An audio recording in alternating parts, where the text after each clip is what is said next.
Journalist అనే పదానికి definition ఏందో ఇవ్వండి, ఆ లిస్ట్ ఇవ్వండి.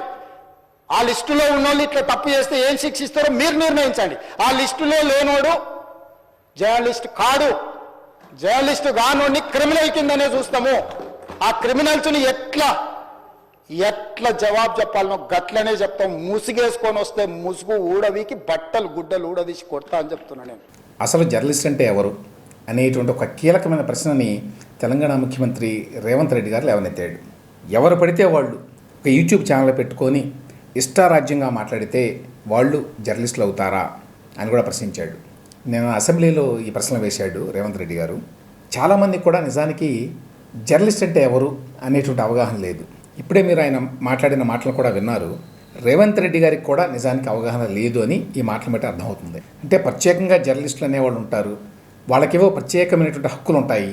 కాబట్టి అసలు జర్నలిస్టులు ఎవరు, నకిలీ జర్నలిస్టులు ఎవరు అని చెప్పి మాకు చెప్తే దాన్ని బట్టి మేము యాక్షన్ తీసుకుంటాము అనే రీతిలో మాట్లాడాడు రేవంత్ రెడ్డి గారు. ఇందులో 2-3 అంశాలు ఇమిడి ఉన్నాయి. ఫస్ట్ పాయింట్ ఏమిటంటే, భారత రాజ్యాంగం ప్రత్యేకంగా పత్రికా స్వేచ్ఛ అనే దాన్ని గుర్తించాల. అది భావ ప్రకటన స్వేచ్ఛలో ఒక భాగం మాత్రమే. అమెరికా రాజ్యాంగంలో వేరుగా ఉంది. అమెరికా రాజ్యాంగంలో స్పష్టంగా పత్రికా స్వేచ్ఛ అనే మాటను వాడారు. ఫస్ట్ అమెండ్మెంట్లో అంటే మొట్టమొదటి రాజ్యాంగ సవరణలో అమెరికాలో పత్రికా స్వేచ్ఛని పొందుపరిచారు. 1791లో అది జరిగింది. అందువల్ల అమెరికాలో పత్రికా స్వేచ్ఛ అని స్పెసిఫిక్గా ఒక రైట్ ఉంది. వేరాజ్ ఇండియాలో అట్లా ప్రత్యేకంగా ఒక రైట్ లేదు. మరి భారతదేశంలో పత్రికా స్వేచ్ఛ లేదా అంటే ఉంది. ఏ విధంగా ఉందంటే, ఆర్టికల్ 19(1)A కింద పత్రికా స్వేచ్ఛ వస్తుంది. ఈ article 19(1)A right to freedom of speech, అలాగే ఎక్స్ప్రెషన్ టు ఆల్ సిటిజన్స్, ఈ రెండింటినీ కూడా పౌరులకి దఖలు చేసింది. పౌరులందరూ కూడా తమ భావాల్ని స్వేచ్ఛగా వ్యక్తం చేసేటువంటి హక్కు, దీని కిందనే పత్రికా స్వేచ్ఛ కూడా వస్తుంది. కాబట్టి ఫ్రీడమ్ ఆఫ్ ది ప్రెస్ అనేది భారతదేశంలో ఫ్రీడమ్ ఆఫ్ స్పీచ్ అనేటువంటి హక్కు యొక్క ఒక ఆస్పెక్ట్, ఒక పార్శ్వం అది.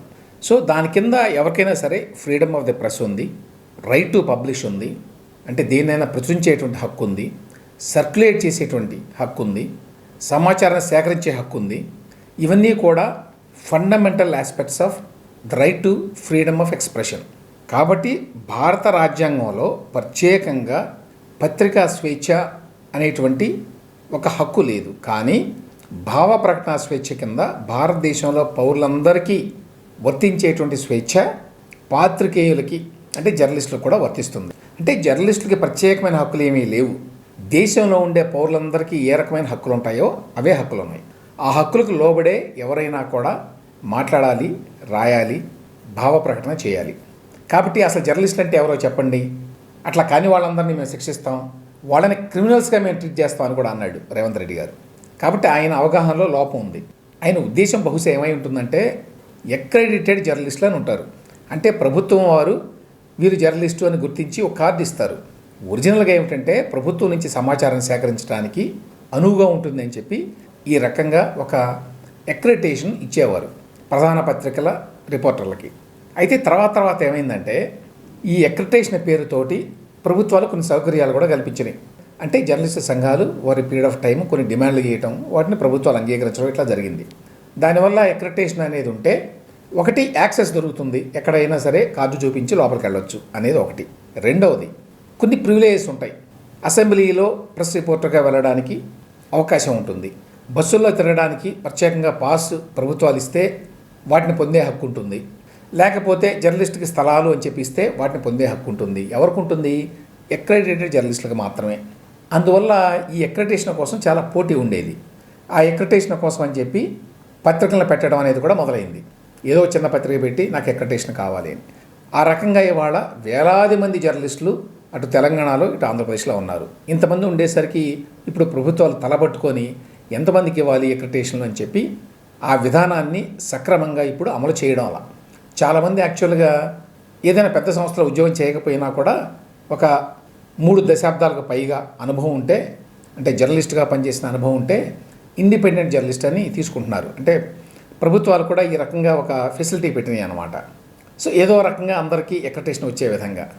నాకు చాలా కాలం పాటు అక్రిడిటేషన్ ఉండేది. ఫర్ ఎగ్జాంపుల్ అనేక పత్రికల్లో పనిచేసినప్పుడు ఆ తర్వాత నుంచి తీసుకోవడం మానేశాను. దానివల్ల ప్రత్యేకంగా ఒరిగేదేమీ లేదు, దానికోసం అంత తాపత్రయపడాల్సిన అవసరం లేదు అని. సో ప్రస్తుతం నాకు అక్రిడిటేషన్ అనేది లేదు జర్నలిస్ట్గా. సో నేను జర్నలిస్ట్నా కాదా? 3 దశాబ్దాలకు పైగా రకరకాల పత్రికల్లో, తెలుగు పత్రికల్లో, ఇంగ్లీష్ పత్రికల్లో, కొన్ని టీవీ ఛానళ్ళలో, ఆన్లైన్ డిజిటల్ మీడియాలో పనిచేసిన అనుభవం ఉంది. కానీ అక్రిడిటేషన్ లేదనుకోండి. ఇప్పుడు తెలంగాణ ప్రభుత్వం నుంచి లేదు, ఆంధ్ర ప్రభుత్వం నుంచి లేదు. అప్లై చేసుకుంటే బహుశా 2 చోట్ల కూడా వస్తుంది, కానీ దాని యొక్క అవసరం నాకేమీ కనిపించలా. సో రేవంత్ రెడ్డి గారి లెక్క ప్రకారం అక్రిడిటేషన్ ఉన్నవారు మాత్రమే జర్నలిస్టులా, మిగతా వాళ్ళు కాదా అనేది ఒక ప్రశ్న.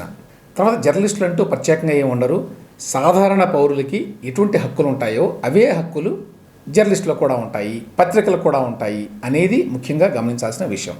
ఇక రేవంత్ రెడ్డి గారు మీడియా మీద, జర్నలిస్టుల మీద ఇంత పరుషంగా ఎందుకు మాట్లాడాడు? సందర్భం ఏంటి? సందర్భం ఏంటంటే ఈ మధ్యకాలంలో ఆయన ప్రభుత్వం మీద, మరీ ముఖ్యంగా వ్యక్తిగతంగా ఆయన మీద యూట్యూబ్లో విపరీతమైనటువంటి ట్రోలింగ్ వస్తోంది.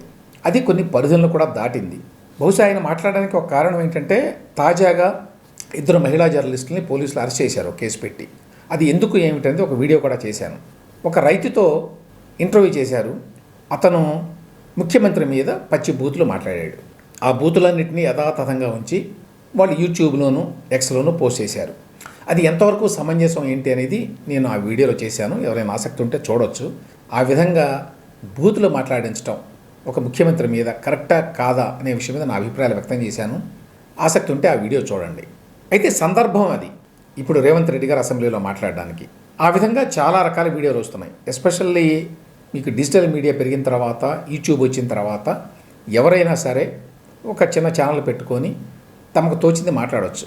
అనేక విషయాల మీద తమ అభిప్రాయాలను చెప్పవచ్చు. అట్లా అభిప్రాయాలు చెప్పే హక్కు రాజ్యాంగంలోనే ఆర్టికల్ 19 ఇచ్చిందని చెప్పాను. అయితే వాటికి కొన్ని రీజనబుల్ రెస్ట్రిక్షన్స్ ఉన్నాయి. భావ ప్రకటన స్వేచ్ఛ ఉంది కదా అని చెప్పి ఎవరినైనా, ముఖ్యమంత్రినే కాదు ఏ వ్యక్తినైనా సరే ఇష్టారాజ్యంగా మాట్లాడడానికి వీల్లేదు, అశ్లీల పదాలు ఉపయోగించడానికి వీల్లేదు, అసభ్యంగా తిట్టడానికి వీల్లేదు. అయితే రాజకీయాల్లో ఉన్నవాళ్ళు మిగతా వాళ్ళకంటే ఎక్కువ అకౌంటబుల్ కాబట్టి ప్రజలకి వాళ్ళ మీద ఎక్కువ విమర్శలు గుప్పించడం అనేది జరుగుతుంది మామూలుగా. అయితే ఆ నెపంతో ఈ మధ్యకాలంలో టార్గెటెడ్ అటాక్స్, పర్సనలైజ్డ్ అటాక్స్ ఎక్కువైనాయి. ఈవెన్ కుటుంబాల మీద, కుటుంబ సభ్యుల మీద మాట్లాడడం కూడా ఎక్కువైంది. దీనికి చాలా కారణాలు ఉన్నాయి. ఇట్లా మాట్లాడే వాళ్ళు ఎక్కువ మంది యొక్క నేపథ్యం కనుక తీసుకుంటే అది చాలా సస్పెక్ట్.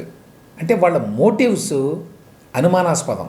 ఒక ఇండిపెండెంట్గా ఉండి ఒక అంశం మీద ఒక అభిప్రాయం వ్యక్తం చేయడం వేరు, రాజకీయాల్లో భాగంగా, రాజకీయాల్లో ప్రత్యర్థిగా ఉండి జర్నలిస్టు పేరుతోనూ, పత్రికా స్వేచ్ఛ పేరుతోనూ తమ రాజకీయ ప్రత్యర్థి మీద, లేక అధికారంలో ఉన్న వాళ్ళ మీద, లేదు ప్రతిపక్షంలో ఉన్న వాళ్ళ మీద ఇష్టారాజ్యంగా మాట్లాడడం అనే ఒక కొత్త విధానం వచ్చింది.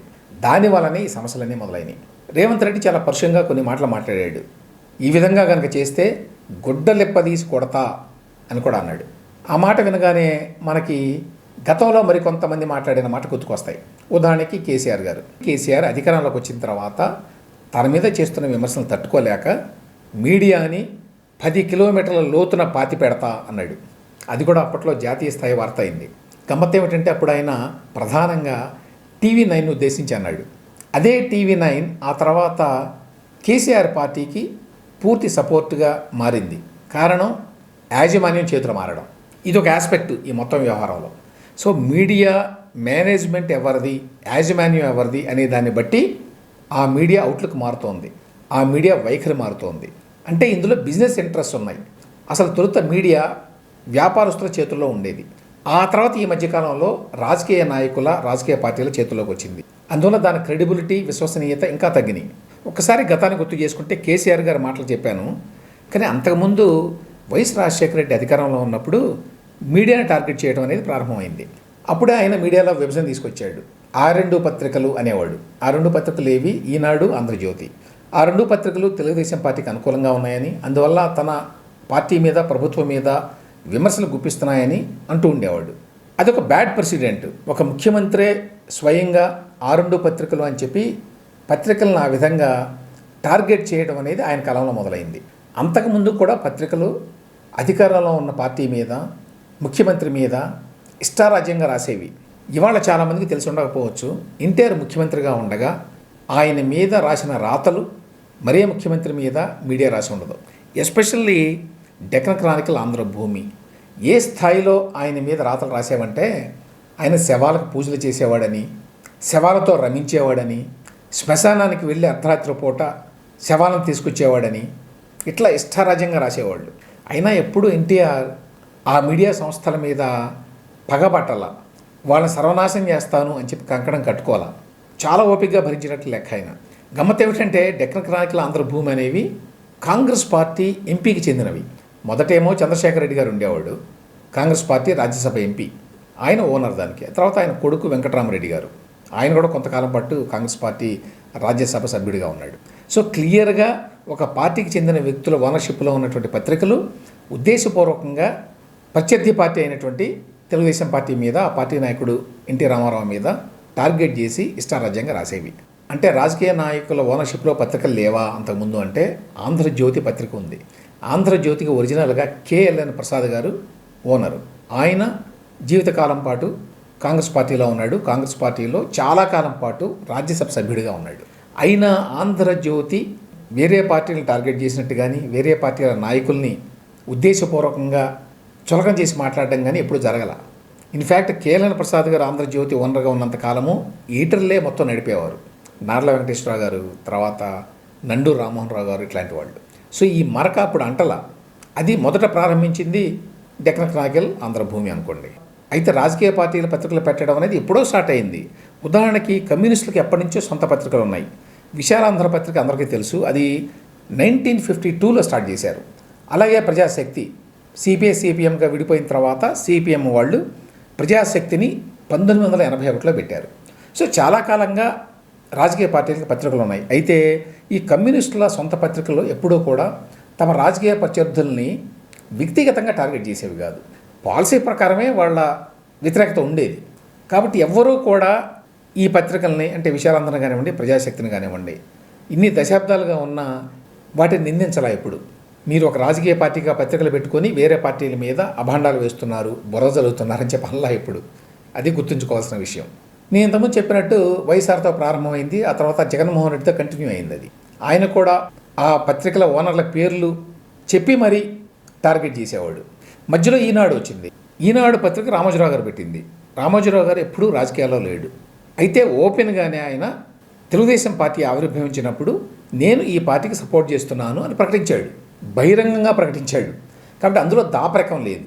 ఒకసారి టీడీపీ గెలిచిన తర్వాత ఇప్పటి నుంచి మేము న్యూట్రల్గా ఉంటాం, తప్పులు చేస్తే వాటి గురించి రాస్తాము అన్నారు. వాళ్ళ యొక్క రైట్ని వాళ్ళు కాపాడుకున్నారు అట్లానే అప్పటికి ఇప్పటికీ. చాలామంది తెలియక ఈనాడు పత్రిక తెలుగుదేశం పార్టీ పెట్టినప్పుడే పెట్టారు అనుకుంటారు. ఈనాడు పత్రిక విశాఖపట్నంలో 1974లో మొదలైంది, హైదరాబాద్లో 1975లో మొదలైంది. ఎన్టీ రామారావు గారు తెలుగుదేశం పార్టీని పెట్టింది 1982లో. తెలుగుదేశం పార్టీ వచ్చిన తర్వాత ఈనాడు పత్రికకి ప్రాచుర్యం పెరిగి ఉండొచ్చు, కానీ తెలుగుదేశం పార్టీ కోసం ఈనాడు పత్రిక పుట్టల. ఇక ఇప్పుడు జర్నలిజంలో వచ్చిన మార్పులేంటి? నేను చెప్పాను, గతంలో వ్యాపారవేత్తలు పత్రికలు నడిపేవారు. రామ్నాథ్ గోయింకా కూడా వ్యాపారవేత్తే, ఇండియన్ ఎక్స్ప్రెస్ నడిపాడు.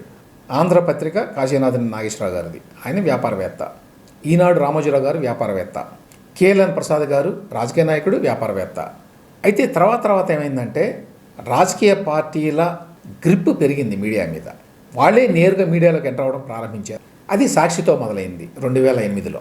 అంటే పవర్ పాలిటిక్స్లో తమ ప్రత్యర్థుల్ని సైకలాజికల్గా అన్ని రకాలుగా దెబ్బ కొట్టడానికి మీడియా ఒక సాధనం అని చెప్పి గుర్తించి 2008లో సాక్షి పెట్టారు వైఎస్ఆర్, జగన్మోహన్ రెడ్డి ఇద్దరు. నేను ఇంతకుముందు చెప్పినట్టు అంతకుముందే రాజకీయ పార్టీలకి పత్రికలు ఉన్నా కూడా వాళ్ళు ఆ పత్రికల్ని పాలసీలను ప్రజల్లో ప్రచారం చేసుకోవడానికి, విధానాలని పాపులరైజ్ చేయడానికి ఉపయోగించారు. కానీ తమ ప్రత్యర్థుల యొక్క వ్యక్తిగత జీవితాన్ని కూడా టార్గెట్ చేసి వాళ్ళని ప్రజల్లో పలచన చేయడానికి ఉపయోగించుకోవాలా, అధికారానికి సోపానాలుగా పత్రికలను ఉపయోగించాలా. ఆ డిఫరెన్స్ సాక్షితో వచ్చింది. సాక్షి అనే పత్రిక పూర్తిగా వైఎస్ఆర్సీపీ అనే పార్టీకి సబ్సిర్వియంట్. అది ప్రజల కోసం లేదు, అది జగన్మోహన్ రెడ్డి గారి కోసమే ఉన్నది, అందులో ఎటువంటి సందేహం లేదు. యూట్యూబ్ వచ్చిన తర్వాత, డిజిటల్ మీడియా వచ్చిన తర్వాత రాజకీయ పార్టీలు ఏం చేసినాయి అంటే తక్కువ ఖర్చుతోటి తమ రాజకీయ ప్రత్యర్థుల మీద దాడి చేయడం ఎలా అనే దానికి మార్గం కనుగొన్నాయి. డబ్బులు ఇచ్చి చాలా యూట్యూబ్ ఛానల్స్ని పెట్టించడం, చాలామంది జర్నలిస్టులను ఎంకరేజ్ చేయటం, వాళ్ళ ద్వారా తమ రాజకీయ ప్రత్యర్థుల మీద బురద జల్లటం అనే కార్యక్రమం మొదలుపెట్టారు. అది అన్ని పరిధులు దాటింది ఈ మధ్యకాలంలో. అందువల్లే చాలామందికి జర్నలిస్టులు అనగానే సదాభిప్రాయం పోయింది. నిజానికి జర్నలిస్టులు అంటూ ప్రత్యేకంగా ఎవరు లేరు, ఇంతకుముందు చెప్పినట్టు. వాళ్ళకి ప్రత్యేకమైనటువంటి అర్హతలు ఏమీ లేవు.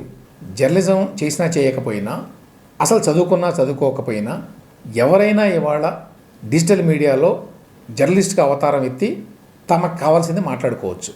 అందువల్ల ఇప్పుడు రేవంత్ రెడ్డి గారు ఎవరు జర్నలిస్టులు ఎవరు కాదు చెప్పండి, జర్నలిస్ట్ సంఘాల నాయకులు చెప్పండి, ఒక మీటింగ్ పెట్టండి అని కూడా కోరారు ఆయన. ఒక మీటింగ్ పెట్టి ఐఎన్పిఆర్ డిపార్ట్మెంట్ వాళ్ళు, జర్నలిస్ట్ సంఘాల నాయకులు తేల్చాలి ఎవరు జర్నలిస్టులు ఎవరు కాదు అని. అలా తేల్చలేరు. ఎలా తెలుస్తారు అది? మరి ఈ సమస్యకు పరిష్కారం ఏంటి అని అంటే, అందరికీ వర్తించే చట్టాలే వీళ్ళకు కూడా వర్తిస్తాయి. జర్నలిస్టులు అయినా కాకపోయినా మీరు బయటకు వచ్చి పబ్లిక్లో ఒక మాట మాట్లాడితే ఆ మాటకి బాధ్యులు మీరే. అవి చట్ట వ్యతిరేకంగా ఉంటే అందుకు శిక్షణ అనుభవించాల్సిందే. అంతేగాని ఎవరు జర్నలిస్టు ఎవరు కాదు అని చెప్పి జర్నలిస్టు సంఘాల నాయకులు ఐఎన్పిఆర్ డిపార్ట్మెంట్ వాళ్ళు నిర్ణయించలేరు. ఇక్కడ చెప్పుకోవాల్సిన ఇంకో పాయింట్ ఏమిటంటే, ఎవరు ప్రతిపక్షంలో ఉంటే వాళ్ళు ఇవాళ ఈ డిజిటల్ మీడియాను ఉపయోగించుకొని అధికార పార్టీలో ఉన్నవాళ్ళని, ముఖ్యమంత్రుల్ని, మంత్రుల్ని భయంకరంగా ట్రోల్ చేస్తున్నారు. అందుకనే ముసుగేసుకొని వస్తే ఊరుకోమని చెప్పి రేవంత్ రెడ్డి అన్నది. గమ్మత్ ఏమిటంటే, బీఆర్ఎస్ అధికారంలో ఉన్నప్పుడు కాంగ్రెస్ పార్టీ కూడా అదే పనిచేసింది. చాలామందిని ఎంకరేజ్ చేసి వాళ్ళు కూడా అప్పట్లో కేసీఆర్ని, కేటీఆర్ని, కవితని, ఇతరులని టార్గెట్ చేశారు. ఇప్పుడు బీఆర్ఎస్ పార్టీ అదే పనిచేస్తోంది. వీళ్ళందరూ ముసుగేసుకొని చేస్తున్నారు ఇప్పటికీ. సాక్షి కూడా అంతే. పత్రికా స్వేచ్ఛ, జర్నలిస్టుల హక్కుల పేరుతోటి తమ రాజకీయ పరిస్థితుల మీద బురజలుతూ ఉంటారు. అది కూడా ముసుగు కప్పుకొని చేయడమే. కాబట్టి దీనికి పరిష్కారం ఒకటే, అదేంటంటే భావ ప్రకటన స్వేచ్ఛకున్న పరిమితులు ఏమిటి అనే దాన్ని డిఫైన్ చేయడం. అది జర్నలిస్ట్ అయినా కాకపోయినా, సాధారణ పౌరుడైనా, పెద్ద పత్రికలో జర్నలిస్ట్ అయినా అందరికీ అదే సూత్రం వర్తిస్తుంది. ఆ రీజనబుల్ రెస్ట్రిక్షన్స్ అనే వాటిని క్లియర్గా కోడిఫై చేసి వాటిని అప్లై చేయడం తప్ప మరో రకంగా ఈ సమస్యని రేవంత్ రెడ్డి గారు కానీ మరొకరు కానీ పరిష్కరించలేరు.